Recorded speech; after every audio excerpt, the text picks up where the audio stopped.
My life has always been great. Well, mostly. Let me explain. It all began when I was 16 years old. My family and I moved into an old house in Georgia. We had moved from North Carolina due to my father's job needing him to be at the company's office in the state. It wasn't much of a deal at first. I hadn't ever been social with others, which caused me to have little, if any, friends growing up. My sister took it much harder than I did. She was supposed to be doing so much at school. She was very popular and had a very abundant amount of friends. She complained throughout the whole process, from when it was announced to weeks after we'd moved in. My mother adored the home that we were moving into. It was big and fit perfectly to her taste. I'm not a big person on liking the appearance of homes and whatnot, but I admit the house didn't seem that bad. The home was a very old house that had been updated slightly. White 2-story colonial with blue shutters and roofing. It even had a small balcony that connected to my parents' room. My sister and I were in separate rooms on either side of our parents'. The inside of the home was very bright. That's the best I can say. When my mother got a hold of the place, she did her best to light up the home. The stairs were in the very center of the home and led up to a hallway leading to 4 rooms, 3 bedrooms and the upstairs bathroom. There were also stairs that led to a cellar, a room that we had avoided for a while for an unseen reason. There wasn't anything off-putting or strange about the place when we first moved there. I mean, sure, there were noises such as creaking and other various sounds, but it was to be expected with a house of its age. It seemed like the perfect home for a family our size and was very comfortable. Life in Georgia wasn't that much different than it had been in North Carolina. I went to school with my sister, while my parents both worked at their jobs. It all went by smoothly for the first month. About exactly a month after we'd moved in, the noises began to get louder and accompanied by other strange occurrences.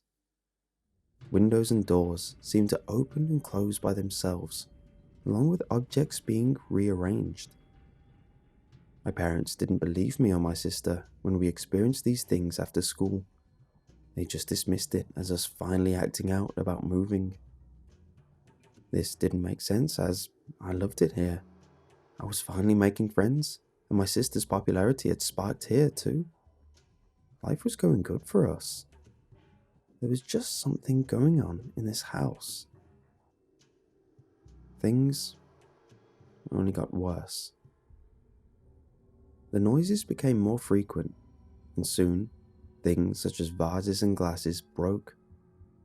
One night, I was awake in my bed, deep into a show that I was watching on TV. I began to hear bits and pieces of a conversation. The voices sounded as if they were right out the window. This would place them on the balcony outside my parents' room. My room was made out to where I could turn around and look outside the window from my bed. I reached out and moved the blinds to allow just enough room to see the balcony. Don't go. Don't go to the cellar. That was the last I heard as the conversation ended.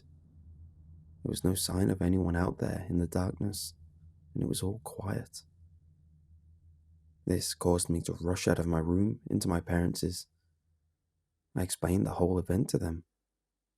They only would say that I was either tired or had fallen asleep. That was no dream, and I most definitely was not tired. To say the least, I didn't get much sleep that night. Things were mostly quiet and seemingly normal for a while after that. I actually started getting sleep and felt like I was living in a normal house for once. There wasn't any strange occurrences happening when I got home or anything like that.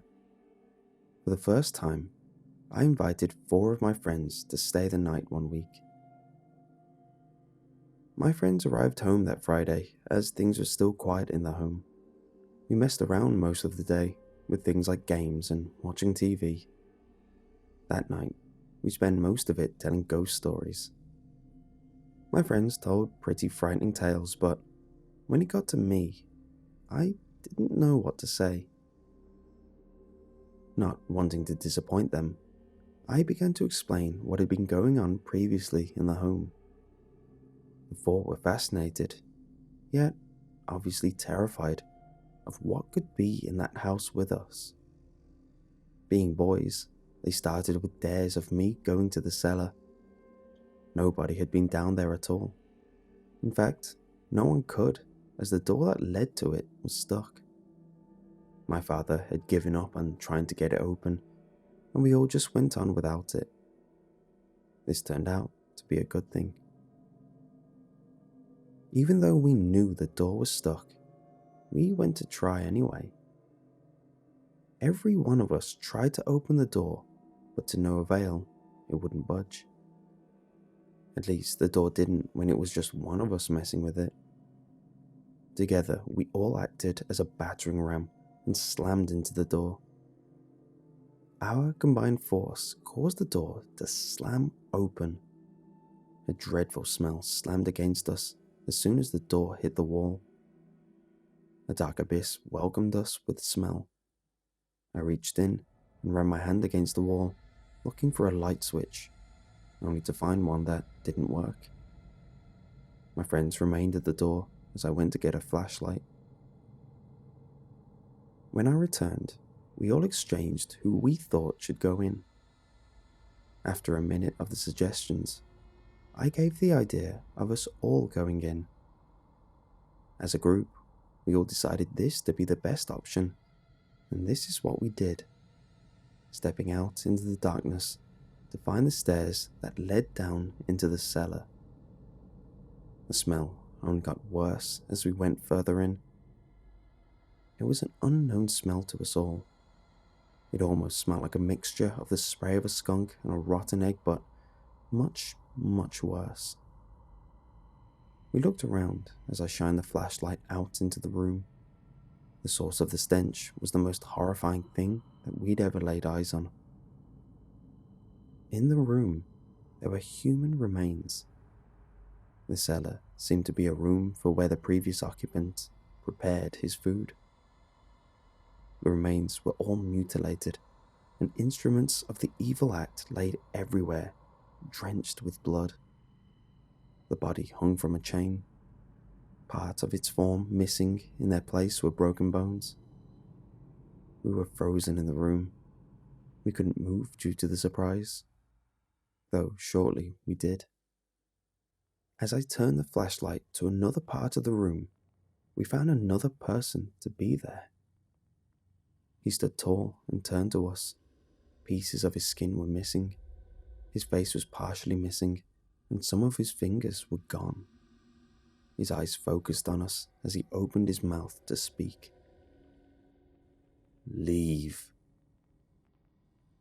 His voice, a growl that sent shivers down our spines and caused the adrenaline to kick into overdrive. We did as he said and ran out of the room, the door slamming behind us. To finish the tale off, we didn't ever return to the cellar. No one has in years. The tale behind what had happened in that place was never explained to us. My family moved from that home far from it, and I hear that no one has ever lived in the home since. I'll never forget what we found in that cellar.